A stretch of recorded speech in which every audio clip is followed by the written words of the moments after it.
नमस्कार, मी उर्मिला जोशी. फेडरल रिझर्व्हनी 50 पॉईंट्स बेसिसनी इंटरेस्ट रेट कमी केले. डॉ जॉन्स इंडेक्स पहिल्यांदाच 42,100ची पातळी ओलांडून गेला, तर S&P 100 पॉईंट्सनी वर गेला. नॅसडॅक 2.5% वाढला. ह्या सगळ्या ग्लोबल मार्केटच्या घडामोडींमुळे आज सकाळी आपलं भारतीय मार्केट तेजीमध्ये उघडलं. मेटल इंडेक्स 1.5%नी वाढला. ॲटो स्टॉक तेजीत होते. IT स्टॉक मात्र मंदीत गेले.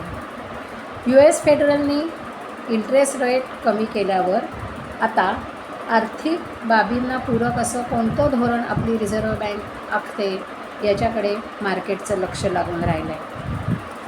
सकाळी 11च्या सुमाराला सेन्सेक्स 860 पॉईंट्सनी वाढला होता. फार्मा आणि टेलिकॉम वगळता सगळे सेक्टरल इंडेक्सेस तेजीमध्ये होते. निफ्टीने 25,600चा टप्पा पार केलेला होता. आज सकाळच्या ट्रेडमध्ये IIFL फायनान्सचा शेअर 11%नी वाढला. 2 मार्च 2024ला RBIने त्यांच्यावर गोल्ड लोन देण्याबाबत निर्बंध घातले होते. आता गोल्ड लोन मंजूर करणे, डिस्बर्स करणे इत्यादी बाबींसाठी RBIने त्यांना परवानगी दिलेली आहे. त्यामुळे आज ह्या शेअरमध्ये तेजी दिसून आली. मार्केट जेव्हा बंद झालं तेव्हा BSE सेन्सेक्स आणि निफ्टीने आज विक्रमी उच्चांक गाठला. सेन्सेक्स 84,544 तर निफ्टी 25,790 वर बंद झाला. 13च्या 13 सेक्टरल इंडेक्सेस आज तेजीमध्ये होते. Nifty FMCG, auto, reality, metal 1 ते 2% वाढले. डिफेन्स स्टॉक तर 10% वाढले. त्यामुळे मार्केटला तेजीमध्ये ठेवण्यात डिफेन्स स्टॉकचा फार मोठा हातभार होता असं म्हणायला हरकत नाही. BSE स्मॉल कॅप आणि मिड कॅप हे साधारणपणे 1% वाढले.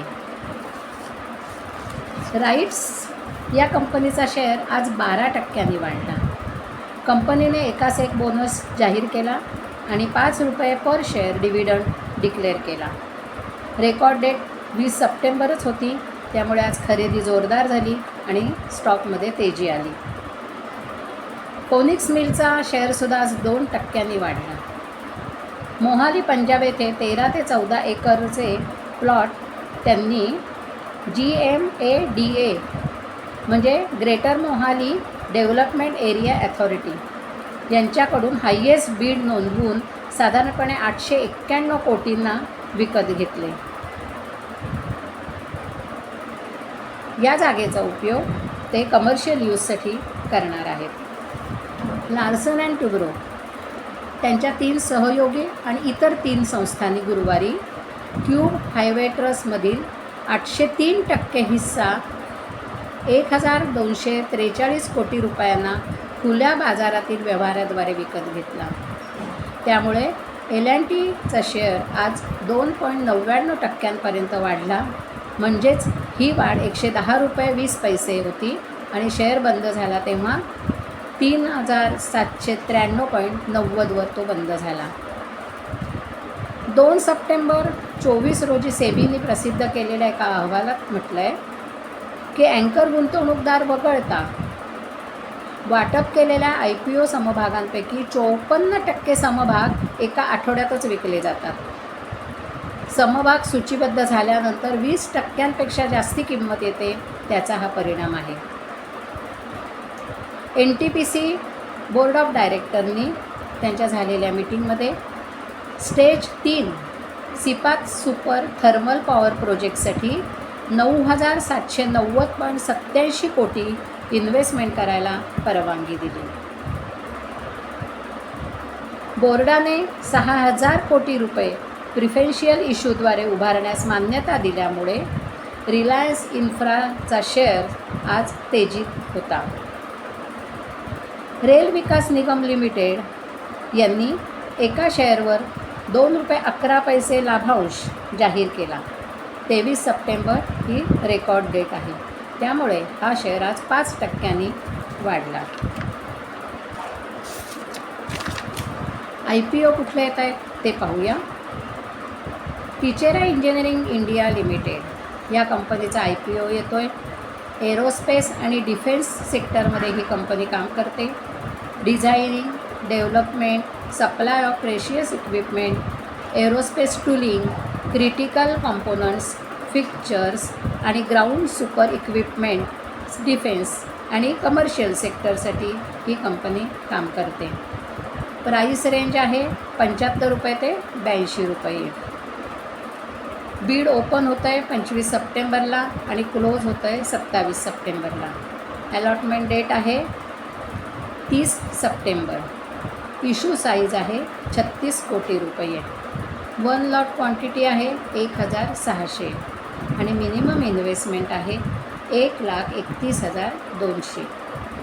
दुसरा IPO आहे Unilex colour and chemicals limited. ही केमिकलमधली कंपनी आहे. पिगमेंट मॅन्युफॅक्चर्स करते. तसेच plastic, rubber, textile, paper, printing, ink, paints यांच्यासाठी केमिकल्स आणि फूड कलर्सचं ट्रेडिंग करते. 25 सप्टेंबरला ओपन होतो आहे IPO. 27 सप्टेंबरला क्लोज होतो आहे. अलॉटमेंट डेट 30 सप्टेंबर आहे. इशू साईज ₹31 कोटी आहे. 1 लॉट क्वांटिटी 1600 आहे. मिनिमम इन्व्हेस्टमेंट 1,39,200 इतकी आहे. कोचिन शिपयार्ड या कंपनीचा शेअर आज 10% वाढला. त्यांनी आज per share ₹2.25 final dividend declare केला. त्याची रेकॉर्ड डेट आहे 23 सप्टेंबर. तेव्हा आज ह्या कंपनीची अगदी थोडक्यात माहिती घेऊया. शिपिंग बिल्डिंग आणि शिपिंग रिपेअरमध्ये ही कंपनी काम करते. पब्लिक सेक्टर गव्हर्मेंट ऑफ इंडियाच्या अंडर काम करते. सूचीबद्ध 1972मध्ये झाली आहे. कोची म्हणजे केरळा इथे ह्याचं हेड ऑफिस आहे आणि देशांतर्गत तसंच आंतरराष्ट्रीय स्तरावर सुद्धा आता ही कंपनी काम करते. कंपनीचं मार्केट कॅपिटल आहे 44,151.53 कोटी. रेव्हेन्यू आहे 771.47 कोटी. हा जून 24 सेकंड क्वार्टरचा आहे. नेट प्रॉफिट आहे 174.24 कोटी. शेअरचं होल्डिंग बघितलं तर प्रमोटर्सचं आहे 72.86%. म्युच्युअल फंडांचं आहे 2.20%.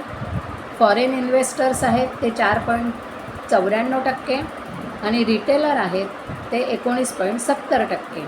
अदर्स 0.30%.